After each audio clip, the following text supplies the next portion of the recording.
Mga kapuso, huwag magsunog ng gulong tulad ng nakagawian ng ilan sa pagsalubong sa bagong taon. Babala po ng Department of Health, mapanganib ito sa kalusugan at maging sa kalikasan. Balitang hatid ni Tina Panganiban Perez.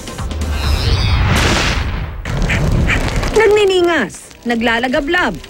Para sa ilan, nakakadagdag sa kasiyahan ng pagsusunog ng gulong sa kalye habang sinasalubong ang bagong taon. Pero mismo ang Department of Health o DOH nagbabala laban dito. Yung usok noon makakadagdag sa polusyon. Pangalawa, panganib pa siya magkaroon tayo ng sunog. Hindi pa Marso, ang dami na nasusunog. Ikinakatwiran din ng ilan na para raw makaiwas na maputukan sa kabay, doon na lang inihahagis ang paputok sa nag-aapoy ng mga gulong.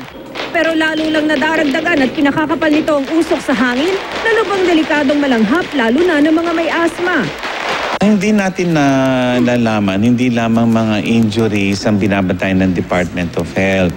Dahil sa usok na nagagaling sa mga sumabog na paputok, yung mga may hika ay susumpungin ng kanilang mga hika. Ayon ng DOH, magsuot ng mask o magtakip ng basang bimpo para hindi makalanghap ng usok. I-ready ang nebulizer o inhaler sakaling makaramdam ng hirap sa paghinga.